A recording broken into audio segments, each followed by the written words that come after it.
জেলেই রয়েছেন শেখ শাহজাহান। আপনারা জানেন সন্দেশখালী কাণ্ডের প্রায় 1 বছরের মাথায় আজকে মুখ্যমন্ত্রী যান সন্দেশখালীতে এবং সেখানে গিয়ে তিনি যে মন্তব্য করেন যে দুষ্টু লোকের খপ্পরে পড়বেন না। তিনি বলেন যে দুষ্টু লোকের খপ্পরে পড়বেন না, মেয়েরা কেউ ডাকলেই চলে যাবেন না, আপনাদের অধিকার আপনাদের নিজস্ব অধিকার।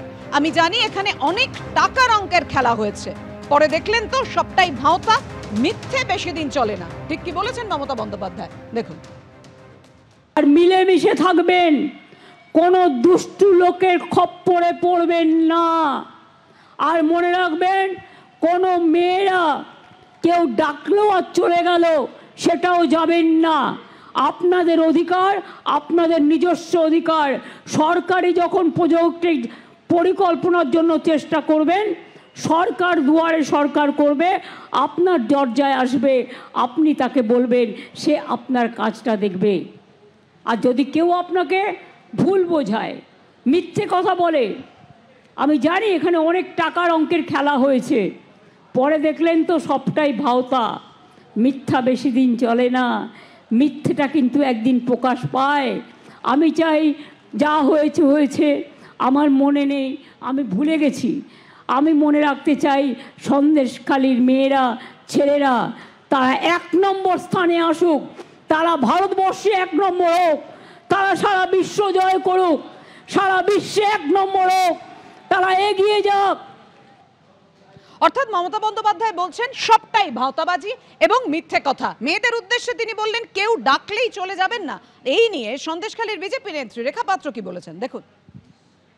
উনি সরকারি টাকায় প্রোগ্রাম করছে না, আমরা তো সরকারি টাকায় প্রোগ্রাম করি না, আমরা আমাদের যতটুকু সামর্থ্য হয় সেইটা দিয়ে আমরা প্রোগ্রাম করার চেষ্টা করি। আর সরকারি টাকায় যারা দুর্নীতি করে প্রোগ্রাম করে সেটা হলো এই রাজ্যের মুখ্যমন্ত্রী মমতা বন্দ্যোপাধ্যায়। দিদিকে এবার বুঝিয়ে দিতে হবে, কম্বল দিয়ে আর শীত মানছে না। মানুষ লড়াই করতে করতে গায়ে গরম এসে যাচ্ছে, মানুষের আর এই কম্বলে কিছু হবে না। মমতা বন্দ্যোপাধ্যায়কে এবার বুঝে নিতে হবে যে লড়াইটা যতক্ষণ সন্দেশখালী হচ্ছিল, সন্দেশখালী যদি উনি এসে যদি মানুষের পাশে দাঁড়াতো, তখন যদি দেখাতো হ্যাঁ আমি আন্দোলন করে এসেছি এই জায়গায়, আমি আন্দোলনকারী মা বোনেদের পাশে আছি, তাহলে একটা ব্যাপার ছিল অন্যরকম। কিন্তু উনি সেই আন্দোলনটাকে বহিরাগত বলে সমর্থন করেছে, সেখানে ওনার কোনো জায়গা নেই। আর সন্দেশখালী আমরা লড়াই করে শান্তি ফিরিয়ে নিয়ে এসেছি, আর সেই শান্তির জায়গায় আমরাই থাকবো এবং ওই শান্তিটা আমরা যতক্ষণ না এই তৃণমূল কংগ্রেসের হাত থেকে এখনো অবধি যে টুকিটাকি দুর্নীতি হচ্ছে, সেই দুর্নীতির হাত থেকে যতক্ষণ না বাঁচাতে পারছি ততক্ষণ আমরা সন্দেশখালীতে আছি। আপনারা শুনলেন রেখা পাত্র, তিনি বলছেন কেন প্রথম দিন যে অবস্থায় অশান্ত হয়ে উঠেছিল সন্দেশখালী, তখন কেন মমতা বন্দ্যোপাধ্যায় আসেননি। মমতা বন্দ্যোপাধ্যায় আজকে গিয়ে প্রায় সন্দেশখালী কাণ্ডের 1 বছরের মাথায় তিনি বাম বিজেপিকে একযোগে আক্রমণ শানিয়েছেন। বিশেষ করে বামেদের আক্রমণ করে তিনি বলছেন নরকঙ্কালের দল, একেবারে এই ভাষাতেই আক্রমণ শানিয়েছেন তিনি।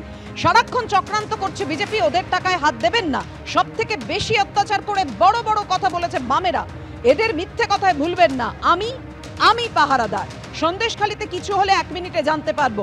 বছর শেষে সন্দেশখালী গিয়ে হুঙ্কার দিলেন মমতা বন্দ্যোপাধ্যায়, দেখুন।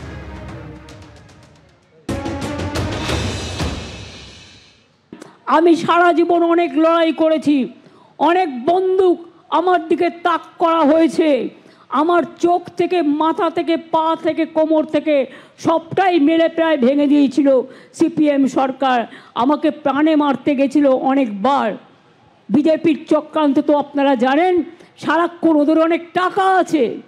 রামকৃষ্ণ পরমহংসদেব বলতেন, ওরে টাকা মাটি, মাটি টাকা, এগুলো মানুষের টাকা নয়, এগুলো হচ্ছে অন্যায়ের টাকা, বিজেপির টাকায় হাত দেবেন না।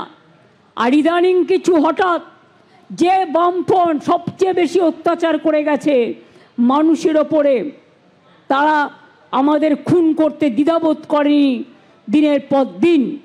তারা আজকে হঠাৎ বড় বড় কথা বলতে শুরু করেছেন, নরকঙ্কালের দল, পাষণ্ডের দল, অত্যাচারীর দল, মানুষকে মেরে ফেলার দল, বিসর্জনের দল আর দৃশ্য দূষণের দল। মনে রাখবেন, এদের মিথ্যে কথায় ভুলবেন না। দিদি যদি বলে দিদি করবে। দিদিকে মনে রাখবেন, সন্দেশখালীতে একটা ঘটনা ঘটলে আমার কানে আসবে 1 সেকেন্ডের মধ্যে, হিঙ্গলগঞ্জে একটা ঘটনা ঘটলে আমার কানে আসবে 1 সেকেন্ডের মধ্যে। মিনাখায় একটা ঘটনা ঘটলে আমার কানে আসবে 1 সেকেন্ডের মধ্যে, বাদুরিয়ায় ঘটনা ঘটলে কানে আসবে 2 সেকেন্ডের মধ্যে, বসিরহাটে ঘটনা ঘটলে 8 সেকেন্ডের মধ্যে আসবে। আমি সকাল থেকে রাত মানুষের পাহারাদারির কাজ করি। তিনি আবোল তাবোল কথা বলতে অভ্যস্ত, আবোল তাবোল কথাই বললেন, যে কথা না আছে কোনো রাজনৈতিক মূল্য, না আছে কোনো প্রশাসনিক ভিত্তি। গোটা সন্দেশখালী অঞ্চলটা মানুষের নজরে এসেছিল ওর ওই শাহজাহান, ওর লালিতাপালিত গুন্ডাদের গুন্ডামির ফলে। এখন ওখানে ওই গুন্ডারাই তো নিয়ন্ত্রিত করছিলেন মহিলাদের। মহিলারা আজকে বিক্ষোভ করেছিলেন বলে ওর খুব ভয় হয়েছে, তাই উনি সেই জায়গায় ঘুরে ফিরে এসে বলতে চাইছেন সরকারি প্রকল্প। আরে সরকারি প্রকল্প হলে তৃণমূল দলের লোকেরা পাড়ায় পাড়ায় গ্রামে গ্রামে কি করে বলেন যে অন্য দল করলে পরে প্রকল্পে সুবিধে কেড়ে নেব? উনি সৎ সাহসের সঙ্গে কথা বললেন না কেন যে সরকারি প্রকল্প কেউ কেটে নিতে পারে না, তৃণমূল পারে না, মমতাও পারে না, সরকারি প্রকল্প সরকারি টাকায় হয়? এই সত্য কথাগুলো কেন বললেন না? আসলে ঘুরে ফিরে উনি এটাই বলার চেষ্টা করলেন যে সরকারের সঙ্গে যারা অনুমোদিত গুন্ডারা আছে তাদের কথায় চলবেন, অন্যের কথায় চলবেন না। এই কথায় লোকে আজকাল আর ভুলছে না এবং ভুলবেও না।